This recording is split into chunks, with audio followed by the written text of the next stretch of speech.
Good morning my student.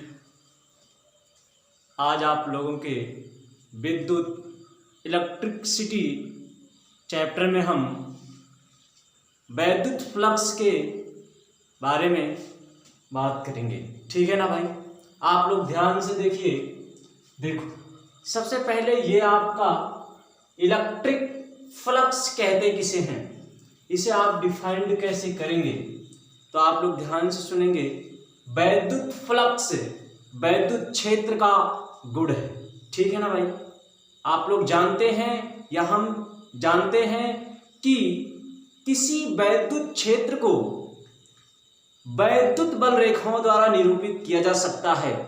जब वैद्युत बल रेखाएं पास पास होती हैं वहां वैद्युत क्षेत्र प्रबल होता है, तथा जहां वैद्युत बल रेखाएं दूर दूर होती हैं वहां वैद्युत क्षेत्र निर्बल होता है। ठीक, ये आप पढ़ चुके हैं।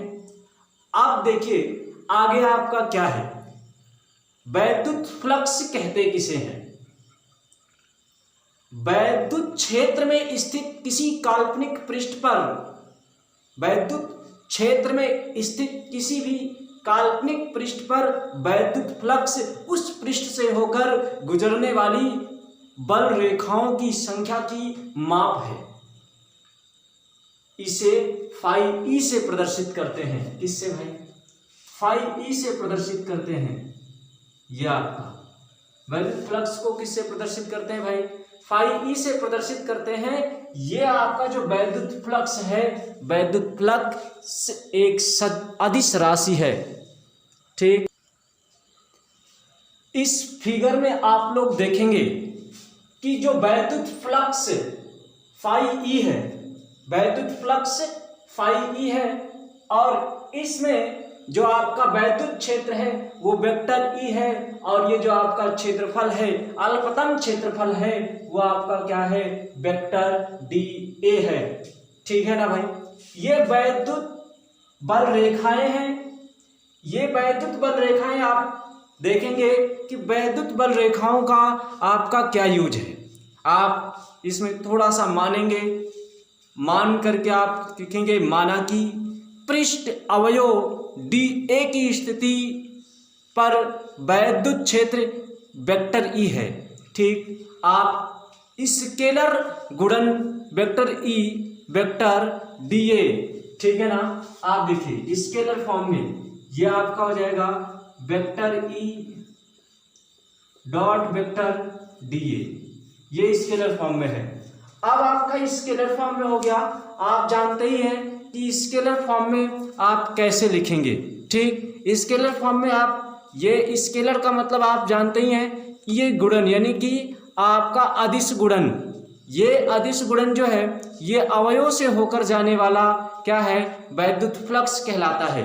वैद्युत फ्लक्स कहलाता है, और संपूर्ण पृष्ठ से होकर जाने वाला वैद्युत फ्लक्स का जो मान होगा वो आपका देखिए, संपूर्ण पृष्ठ से होकर जाने वाला वैद्युत फ्लक्स आपका होगा ये integral A into vector E dot vector D A.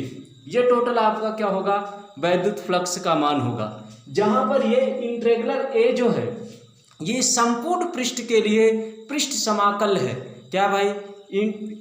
Surface integral के नाम से भी जाना जाता है।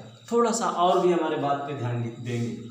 ये जो आपका इंटीग्रल ए है इसे आप कैसे डिफाइंड करते हैं, देखिए, यानी कि आप थोड़ा सा मानेंगे कि माना आपका वैद्युत फ्लक्स फाई ई ऋणात्मक होता है। किस स्थिति में ऋणात्मक होता है? जब वैद्युत बल रेखाएं पृष्ठ से बाहर निकलती हैं। जब वैद्युत बल रेखाएं पृष्ठ से बाहर निकलती हैं तो वैद्युत फ्लक्स का मान ऋणात्मक हो जाता है, और इस प्रकार वैद्युत क्षेत्र में किसी पृष्ठ से वैद्युत यानी कि बद्ध वैद्युत फ्लक्स जो है उस पृष्ठ पर वैद्युत क्षेत्र के पृष्ठ समाकल के बराबर होता है। ठीक है ना भाई, पृष्ठ समाकल के बराबर होता है। अब आप थोड़ा सा और देखेंगे, जब वो पृष्ठ समाकल के बराबर होता है तो वैद्युत क्षेत्र में स्थित पृष्ठ एक बंद पृष्ठ है। कैसा पृष्ठ है भाई? एक बंद पृष्ठ है। तब इस पृष्ठ से होकर जाने वाला जो वैद्युत फ्लक्स होगा वो क्या होगा? ये होगा जब बंद पृष्ठ है, बंद पृष्ठ है तब पृष्ठ से होकर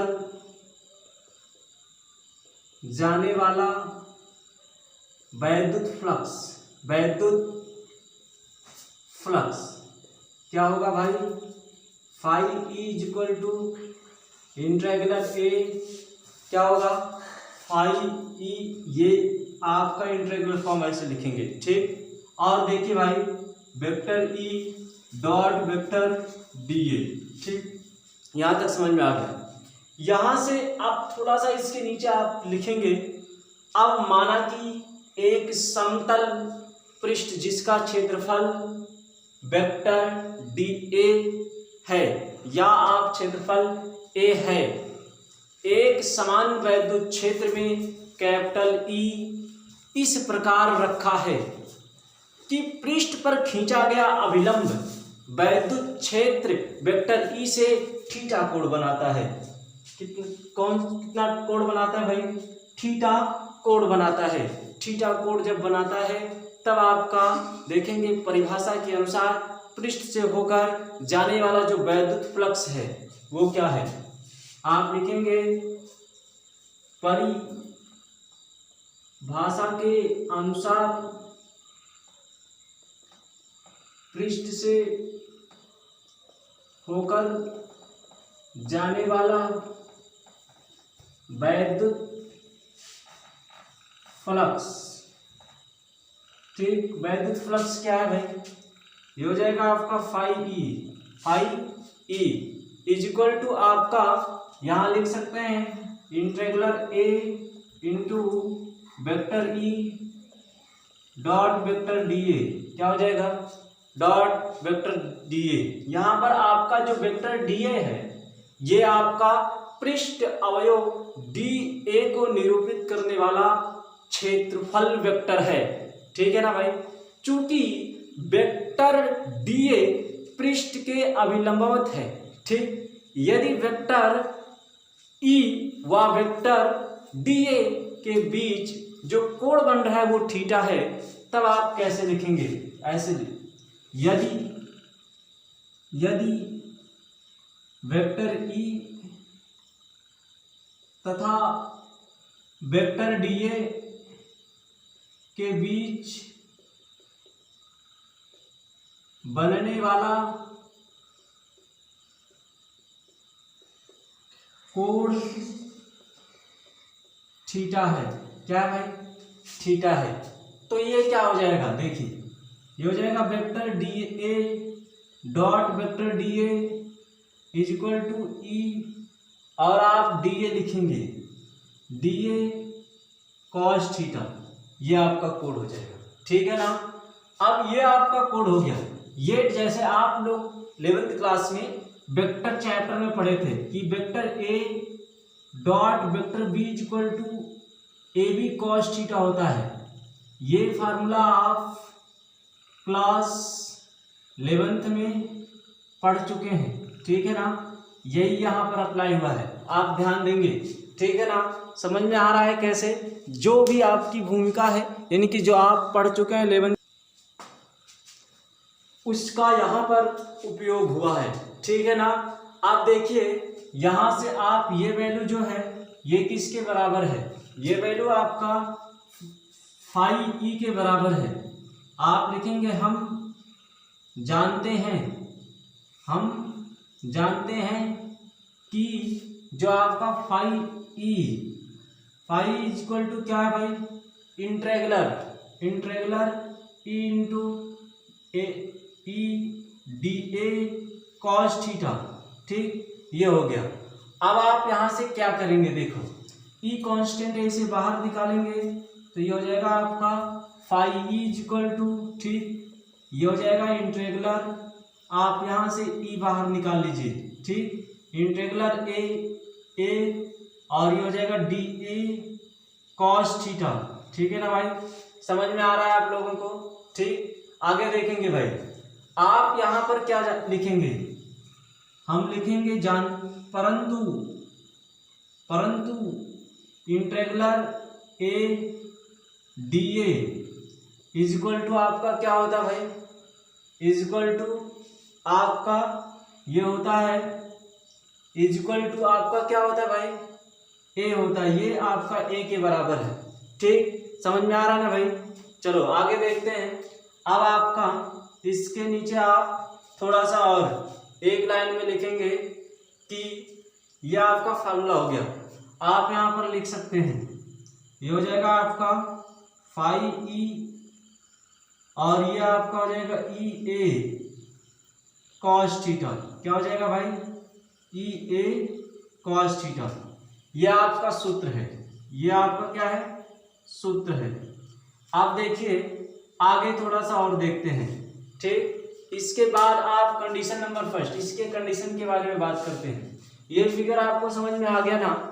इस फिगर में कुछ नहीं करना है, वैद्युत बल रेखाएं हैं एक, यानी कि ये कोई पृष्ठ है, इस पृष्ठ से होकर वैद्युत बल रेखाएं गुजर रही हैं। पृष्ठ में यही प्रदर्शित हो रहा है कि जो वैद्युत बल रेखाएं हैं जब पास पास होंगे तो यानी कि वैद्युत क्षेत्र का मान प्रबल होगा, लेकिन जब वैद्युत बल रेखाएं दूर दूर होंगी तो वैद्युत क्षेत्र का मान क्या होगा, दुर्बल होगा। अब यहाँ पर ये क्षेत्रफल बहुत अल्पतम है और वैद्युत क्षेत्र का मान कैप वेक्टर ई माना गया है। ठीक, इस स्थिति में ये यही शो किया जा रहा है, वैद्युत बल रेखाएं कब प्रबल होती हैं कब दुर्बल होती हैं, ये आपको बताया गया। ठीक है भाई, चलो अब इसमें आपका क्या है देखेंगे, यानी कि जो कंडीशन नंबर फर्स्ट की हम बात कर रहे हैं। कंडीशन नंबर फर्स्ट में आप देखिए, ये मिटा दे रहे भाई, फिगर आप लोग बना लिए होंगे। ठीक, देखिए कंडीशन नंबर फर्स्ट क्या कह रहा है, ये कह रहा है कि जो आपका फाई ई है इसे समीकरण नंबर 1 मान लो। ठीक, लिखेंगे कंडीशन नंबर फर्स्ट। ठीक, कंडीशन नंबर फर्स्ट क्या है, यदि समतल पृष्ठ वैद्युत क्षेत्र वेक्टर ई के लंबवत है, यदि समतल पृष्ठ वैद्युत क्षेत्र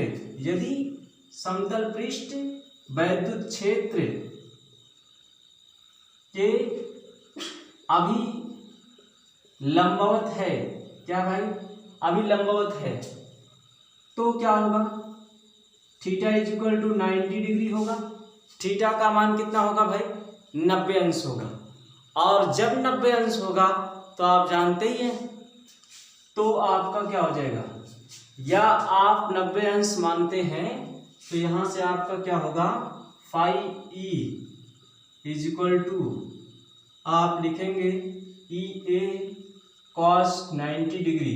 कॉस 90 अंश का मान क्या होता है भाई, ये हो जाएगा आपका ई ए कॉस 90 अंश का मान 0, तो ये आपका टोटल वैल्यू 0। यहाँ पर आप लिखेंगे कॉस 90 अंश बराबर 0। ठीक, तो ये आपका 0। इसी प्रकार से आप जब अभिलंबवत की स्थिति में यानी कि समतल में, ये हो गया आपका। ठीक, यहाँ पर आपका समांतर घटक में देखेंगे, समांतर के लिए कंडीशन नंबर सेकंड आप अप्लाई करेंगे। कंडीशन नंबर सेकंड में क्या होगा, समांतर होगा, और समांतर में कैसी स्थिति उत्पन्न होने वाली है, देखिए ये आपका जो थीटा इज इक्वल टू होगा वो 90 अंश होगा। क्या होगा भाई, 90 अंश होगा। ठीक, अब देखिए ये आपका second, theta is equal to क्या हो गया, 0 डिग्री। अब phi is equal to E A cos 0 degree. Cos 0 degree की वैल्यू क्या होती है भाई, कॉस 0 अंश का मान 1 होता है, आप 1 रखेंगे, और फाई इज इक्वल टू ये हो जाएगा ई ए। ठीक, यह आपका फार्मूला है, फार्मूला नोट कर लीजिए भाई। फिर हम आगे बढ़ते हैं, आगे क्या है उसके बारे में बात करते हैं। अब हम वैद्युत फ्लक्स के मात्रक और विमा के बारे में बात करेंगे, unit and dimensions of electric flux के बारे में बात करेंगे। ये हो गया भाई, आप नोट कर लिए होंगे। चलिए देखिए, अब वैद्युत फ्लक्स के बारे में ही हम लोग बात करेंगे, लेकिन क्या है, वैद्युत फ्लक्स का मात्रक एवं बीमा। वैद्युत फ्लक्स का मात्रक एवं बीमा। देखिए बीमा, ठीक, unit and dimensions of electric flux भी लिख सकते हैं। देखिए आप लिखेंगे परिभाषा से,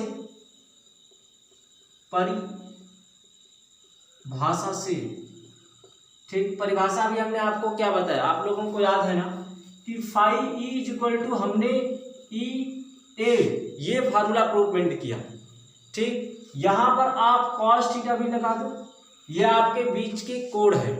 आप ऐसे लिखेंगे फाई ई का मात्रक, फाई ई का मात्रक, ठीक, इज इक्वल टू ई का मात्रक गुणे ए का मात्रक, ठीक।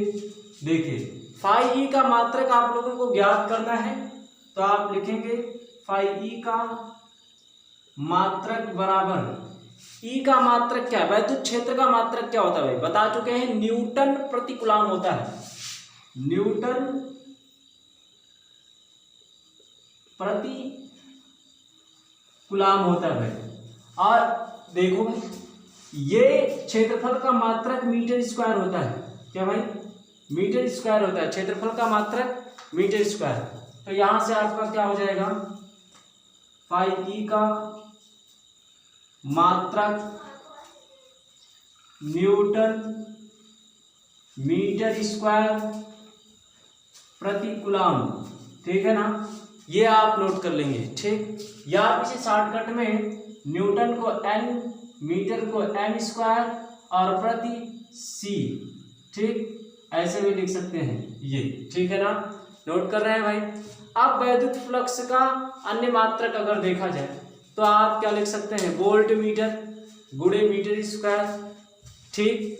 अब आपका वोल्ट मीटर स्क्वायर या वो वोल्ट मीटर भी कहते हैं। वैद्युत फ्लक्स का अन्य मात्रक अगर देखा जाए, अन्य मात्रक क्या भाई, अन्य मात्रक तो ऐसे लिख सकते हैं, वोल्ट बट्टे मीटर गुणे metre square is equal to क्या हो जाएगा भाई, 1 मीटर कैंसिल, तो क्या हो गया, वोल्ट मीटर, ये भी क्या है, अन्य मात्रक है। आप लोग नोट कर रहा है ना, नोट करते रहो भाई, ठीक, समझ में आ रहा है ना, ठीक है। अब देखिए, अब हम बीमा के बारे में बात करते हैं, फाई ई की बीमा, ठीक। चलो भाई बीमा भी देख लो, कैसे बीमा आप निकालेंगे। देखिए बीमा आप लिखेंगे फाई ई की बीमा, क्या है, फाई ई की बीमा। बीमा ज्ञात करने के लिए आपको कैपिटल यानी कि कैपिटल ई की बीमा और गुणे ए की बीमा, ठीक, समझ में आ रहा है ना, ठीक है। हाँ समझते रहेंगे भाई, कोई प्रॉब्लम होगा तुरंत बताएंगे, ठीक है ना, तुरंत खड़े हो जाओगे। चलो देखो, ये आपका हो जाएगा फाई की जो बीमा है वो आपका क्या है, स्मॉल ई, कैपिटल ई की बीमा क्या होता है भाई, देख लो, न्यूटन प्रति मीटर। आप देखिए एम एल टी के पावर -2, ये बल की बीमा होती है भाई, ठीक। अपान क्या है, 80 है, यह आपका कूलम की बीमा, नहीं, हाँ कूलम की बीमा, ठीक। ये कूलम की बीमा, ये आपका क्या है, ये आपका वैद्युत यानी कि बल की बीमा है, ठीक। ये आपका क्षेत्रफल की बीमा, आप सिंपल सा है, जानते हैं कि ये एल स्क्वायर होता है, ठीक, ये एल स्क्वायर। अब इसे सॉल्व कर लो भाई, फाई ई की बीमा हम डायरेक्टली लिख दे रहे हैं, आप लोग समझ जाएंगे भाई। ये हो जाएगा एम है तो एम लिख लो भाई, एम हो गया, और एल स्क्वायर ये हो जाएगा एल के पावर 3, ठीक है। अब टी के पावर -2, ये ऊपर जाएगा, टी के पावर -1 हो जाएगा, तो ये हो जाएगा टी के पावर -3 और ए के पावर -1, ये है भाई वैद्युत फ्लक्स की विमा, ये है वैद्युत फ्लक्स का मात्रक। ठीक, चलिए अब हम आगे बढ़ेंगे। आगे ये एमकेएस पद्धति में वैद्युत फ्लक्स का मात्रक अगर देखा जाए तो किलोमीटर क्यूब से सेकेंड के पावर -3 और आपका क्या है एम्पियर के जो पावर है वो आप क्या एम्पियर के पावर आपका हो जाएगा -1। ठीक, ऐसे भी बता सकते हैं। ठीक, अब अगले हेडिंग पे हम चलते हैं। हम गॉस लॉ के बारे में बात करेंगे। ठीक है ना, गॉस का नियम कहते किसे हैं या गॉस की प्रमेय क्या है, दोनों एक ही बात है। स्थिर वैद्युतिकी में किसी काल्पनिक बंद पृष्ठ से गुजरने वाले वैद्युत फ्लक्स तथा पृष्ठ द्वारा परिबद्ध कुल आवेश के बीच जो रिलेशन बताया गया वही तो गॉस का नियम है। ठीक, आप लोगों को समझ में आ रहा होगा। देखिए, यदि गॉस के कथनानुसार देखा जाए किसी बंद पृष्ठ से गुजरने वाला वैद्युत फ्लक्स फाई ई उस पृष्ठ द्वारा परिबद्ध कुल आवेश का 1/ε0 गुना होगा। ठीक है ना, ये अब आप ये परिभाषा आप लोग नोट कर लिए होंगे, ये होगा। ठीक, अब आप देखेंगे phi is equal to E D A क्या था भाई, ये इंटीग्रल लगाएंगे ये वेक्टर लगाएंगे इज इक्वल टू फाई 0। इसी फार्मूले को प्रूव्ड करना है।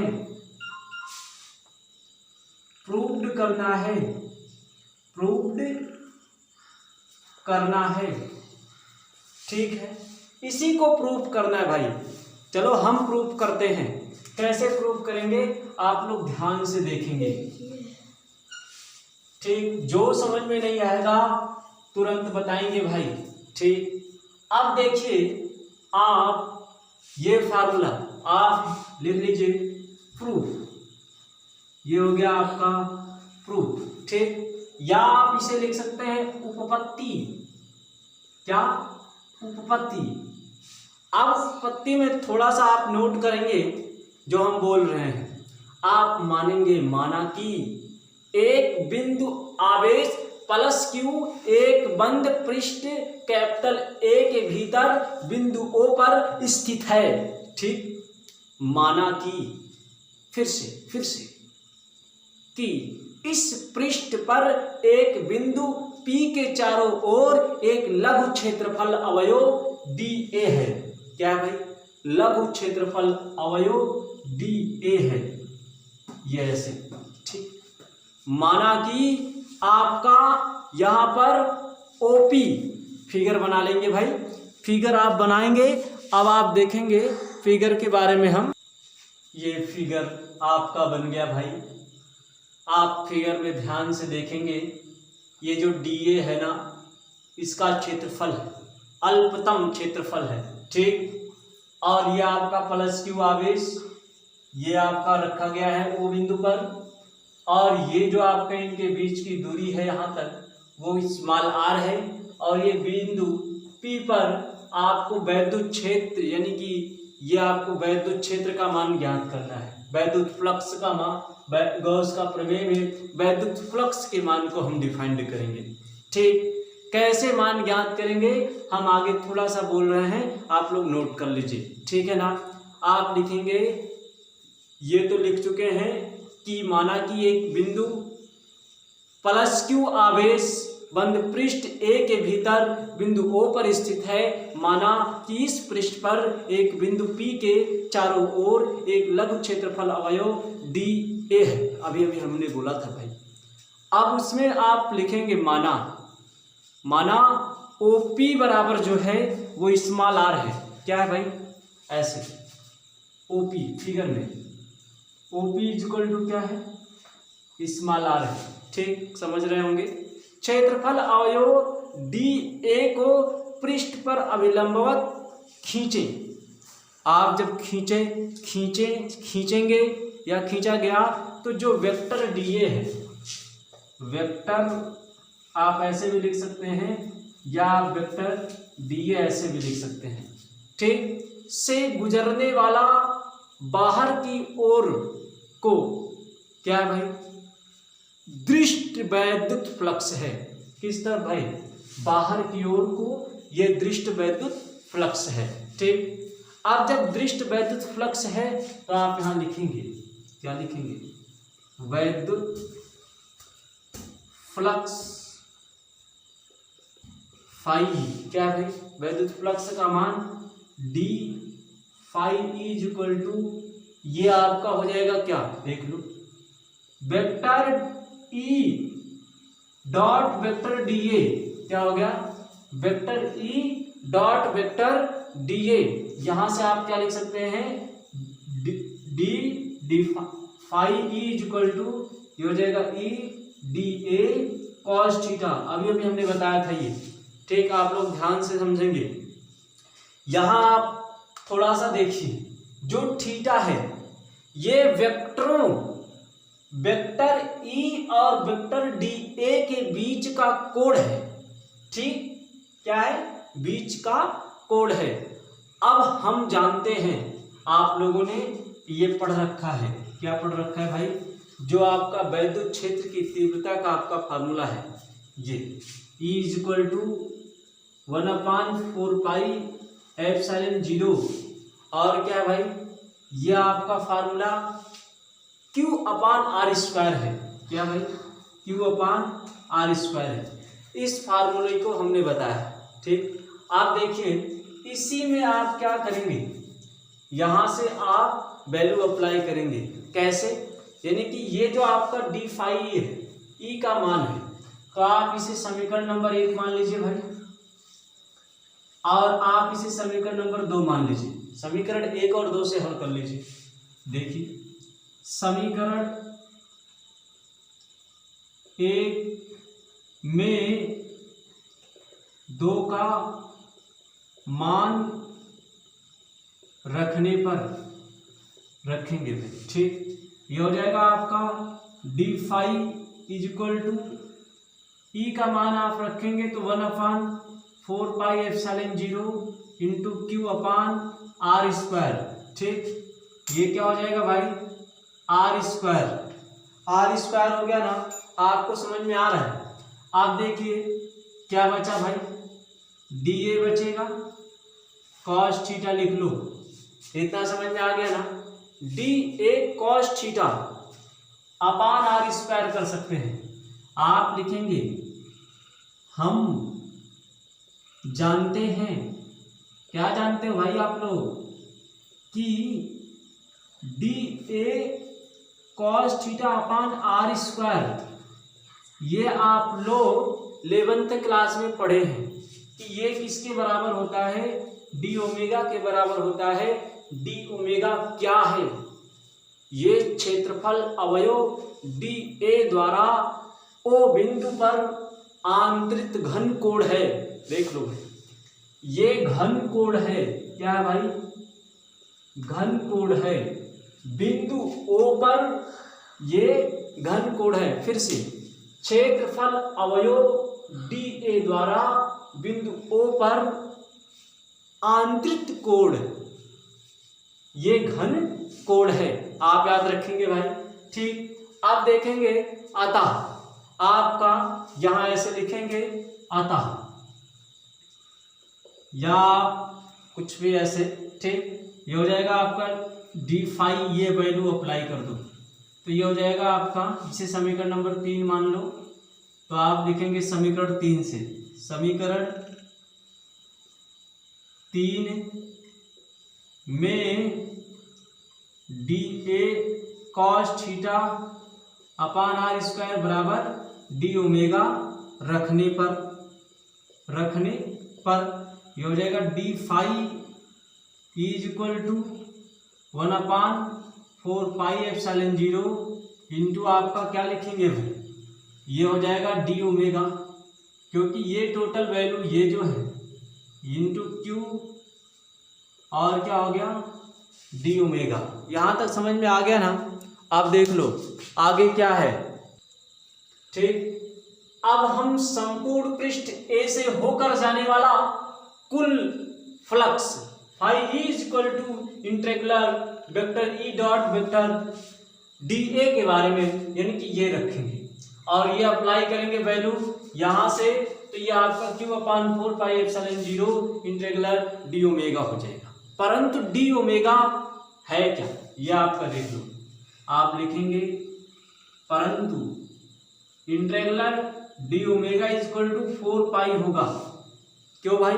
क्योंकि संपूर्ण पृष्ठ ए द्वारा बिंदु ओ पर आंतरिक घनकोण है। क्योंकि संपूर्ण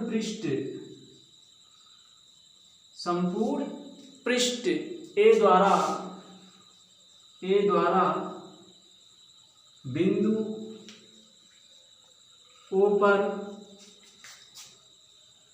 आंतरिक घनकोण है भाई, घनकोण है। इसलिए आप लिख सकते हैं पाई इज इक्वल टू ये क्या हो जाएगा क्यू अपान एप्सिलॉन 0। यही फार्मूला हमें प्रूव करना था, यही गॉस का प्रमेय या नियम है, यही गॉस का प्रमेय या नियम है। ठीक है ना, समझ में आया? ये तो दिख रहा है ना आपको, देख लो भाई। ठीक, अब हम आगे फिर अगले हेडिंग के बारे में बात करेंगे भाई।